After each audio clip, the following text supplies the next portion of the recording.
Hello বন্ধুগণ, আমার চ্যানেলে সবাইকে স্বাগত। আজকে আমি আবারও একটা নতুন ব্লগ নিয়ে হাজির হয়েছি। গণতন্ত্রের বৃহত্তম উৎসবের আজ সপ্তম দফা, অর্থাৎ শেষ দফার ভোট। আজকে ভোট দিতে যাব আমরা, তাই তারা আছে, তাড়াতাড়ি কাজ সেরে নিচ্ছি। ওই দেখুন, ঘর থেকে ছবি তুলে আপনাদের দেখাচ্ছি, সবাই ভোট দেওয়ার জন্য লাইন দিয়ে দিয়েছে।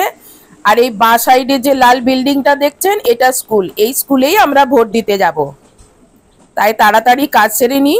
চা খাওয়া হয়ে গেছে, আর আজকে একটু অন্য ধরনের টিফিন খাবো, সেইটাও আপনাদের সঙ্গে শেয়ার করব। আগে আগে দেখতে থাকুন আমি কি টিফিন বানাই। আজকে আমি টিফিনে যেটি খাবো সেটি আপনারা দেখলে অবাক হয়ে যাবেন, ভাববেন এগুলো আবার মানুষে খায়। হ্যাঁ, এগুলোও খায়। এটাও এক ধরনের খাবার, এটাও একটা আলাদা টেস্ট, এটার মধ্যে একটা আলাদা আনন্দও আছে। আর এটা কিন্তু গ্রামের দিকে সবাই খায়। হ্যাঁ, তা আমরাও খেয়েছি। এই খাবারটি খাওয়ার জন্য সাথে কিছু চাকনা লাগে, সেই জন্য কলমি শাক বেছে নিলাম। আর কাতলা মাছের লেজায় নুন হলুদ মাখিয়ে নিয়েছি, আর মাছের তেলেও নুন হলুদ মাখিয়ে নিয়েছি। এই যে রান্নাঘরে চলে এসেছি, কি খাবো এই দেখুন। এইটা দেখে চিনতে পারছেন? চাল না, এটা খুদের চাল। এই চালের আজকে ভাত রান্না করব, আর এই লেজার হচ্ছে ভর্তা করব। আর এখানে মাছের তেল দিয়ে আর কলমি শাকগুলো এই যে কুচি কুচি করে জলে ভিজিয়ে রেখেছি, এই দিয়ে ভাজা করব। আর আলুর ভর্তা করব। চলুন রান্না শুরু করা যাক। প্রথমে কড়াই 1 কাপ চালের জন্য 5 কাপ জল দিয়েছি, আর আলুটা ওই জলে সিদ্ধ হতে দিয়ে দিলাম। জল যখন ফুটে উঠবে তখন এই যে 1 কাপ চাল ধুয়ে রেখেছিলাম, খুদের চাল, এই খুদের চালটা এবারে এখানে দিয়ে দেব। আমার এই চালটা অনেক পুরনো, ওই জন্য হতে একটু টাইম লাগবে। আর এই চালটা এই দেখুন ফুটে উঠেছে। এবার অন্যদিকে কড়াই একটু তেল দিয়ে, তেল গরম হলে লেজাগুলো ছেড়ে দেব ভাজা হতে। এই যে দিয়ে দিলাম, এক পিঠ ভাজা হয়ে গেছে। এবারে মাছটা উল্টে দিলাম। আর এদিকে ভাতটা একটু দেখছি হয়েছে কিনা। ভালোই তো বড় বড় হয়েছে, এবারে হাতে টিপে দেখি সিদ্ধ হলো কিনা। এখনো বাকি আছে, শক্ত। ভাতটা হতে থাক, এদিকে মাছটা ভাজা হয়ে গেছে, তুলে নিলাম।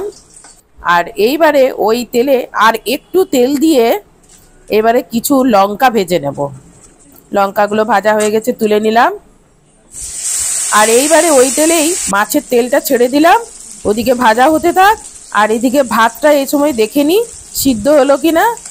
সিদ্ধ হয়ে গেছে, তো একটু বাকি আছে, আর জলও অনেকটা আছে।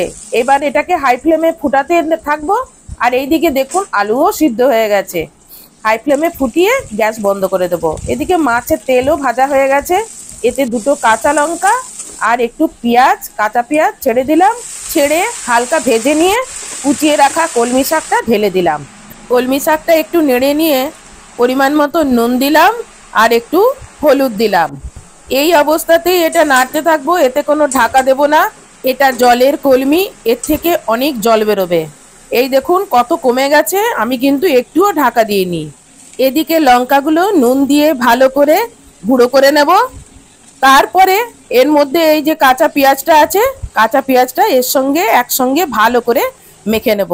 ভালো করে মাখতে হবে, দেখবেন মাখতে মাখতে একবারে যেন জল বেরিয়ে আসছে, নরম হয়ে যাবে পেঁয়াজগুলো। তারপরে মাছের এদিকে লেজাটা যে ভেজে রেখেছিলাম, এটা এবারে কাটা ছাড়িয়ে নেব। ভালো করে খুঁটে খুঁটে কাটাগুলো ছাড়াতে হবে, কেননা কাটা যদি থেকে যায় তাহলে খাওয়ার সময় মুখে লাগবে। মুখে লাগা মানে একদম গলায় গিয়ে আটকে যাবে, ব্যাস খাওয়াটা শেষ হয়ে যাবে। সেই জন্য ভালো করে মাছের কাটাগুলো ছাড়াতে হবে। এবার আগে থেকে চটকে রাখা পেঁয়াজটা এর মধ্যে মিশিয়ে নেব, দিয়ে একসঙ্গে ভালো করে মেখে নেব। আমি আর এর মধ্যে আর কাঁচা তেল দিচ্ছি না, যেহেতু মাছটা ভাজা হয়েছে। তেল দিয়ে আপনারা এবার সবার শেষে একটু কাঁচা তেল ছড়িয়ে আরেকবার মাখিয়ে নেবেন। এবারে আলু যে সিদ্ধ করে রেখেছিলাম ভাতে, সে আলুগুলো এবার তুলে নিলাম। তুলে নিয়ে ওখান থেকে ভাতগুলো ঝেড়ে নেব। আর এদিকে গরম ভাতে নুন ছড়িয়ে এটা একটু মাখিয়ে নেব। গরম অবস্থাতেই আমার ভাতটা একটু ফেনা ফেনা রেখেছি, ফেনা ভাত হিসাবে খাবো বলে। আর তাহলে আলাদা কাঁচা নুন আর খেতে হবে না, এই সময় মাখিয়ে নেব, পুরো ভাতটাই মাখানা হয়ে যাবে। আপনারা জল শুকনো করে ঝরঝরাও খেতে পারেন। এবার সিদ্ধ করা আলুটা এত গরম আছে, সেই জন্য আমি কাঁটা চামচের সাহায্যে এটাকে প্রথমে ভেঙে নিচ্ছি, তাহলে তাড়াতাড়ি ঠান্ডা হয়ে যাবে। এবার এটাকে পেঁয়াজের সঙ্গে ভালো করে মেখে নেব। তারপরে এতে একটু কাঁচা তেল দেব আর একটু স্বাদ মতন নুন দেব, দিয়ে ভালো করে মেখে দুজনের মতন দুটো ভাগ করে নেব। কলমি শাক ভাজা হয়ে গেছে, ভাত রেডি, আলুর ভর্তা রেডি, আর মাছের ভর্তাও রেডি হয়ে গেছে। এবারে আমি ভাতগুলো বেড়ে নেব। দুটো থালাতে দুটো ভাত নিয়ে নিলাম, তারপর দুটো থালাতে মাছের ভর্তা, আর তারপরে আলুর ভর্তা, আর নেব কলমি শাক ভাজা। আমি আমার থালাটা একটু বেশি নিল আর ওর থালাতে একটু কম দেব। ও শাক ভাজাটা পছন্দ করে না, ওর জন্য অল্প দিলাম ওর থালাতে। এবার খুদের ভাত খেয়ে নিই, খেয়ে নিয়ে আবার রেডি হচ্ছি ভোট দিতে যাওয়ার জন্য। এই যে ভোট দিতে যাওয়ার জন্য রেডি হলাম, খুব একটা সাজুগুজু করলাম না, কারণ পাশেই স্কুল, স্কুলেতে ভোট দিতে যাব। সবাই সবাইকে আমাকে চিনে, অতএব আর নতুন করে কিছু সাজার দরকার নেই। এই অবস্থাতেই আমি চলে যাচ্ছি। এই দেখুন আমার ঘর থেকে দেখা যাচ্ছে ভোট কেন্দ্র। এই দেখুন পৌঁছে গেলাম, কত ভিড়, কত লোকে সব ভোট দিতে এসেছে।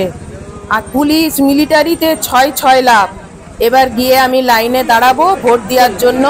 আর ভেতরে ঢুকলে মোবাইল সুইচ অফ করতে হবে, অতএব ভেতরটা দেখাতে পারবো না।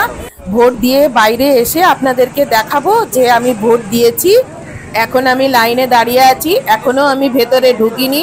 এই দেখুন আমি ভোট দিয়ে বেরিয়ে চলে এলাম। এবার আমি বাড়ির দিকে যাচ্ছি। আর ভিডিওটা বাড়ালাম না, এই ভিডিওটা আজকে এখানেই শেষ করছি। আর ভিডিওটা যদি ভালো লেগে থাকে ভিডিওতে লাইক করবেন আর চ্যানেলে সাবস্ক্রাইব করবেন। আর আমার ভিডিওটি দেখার জন্য অসংখ্য ধন্যবাদ।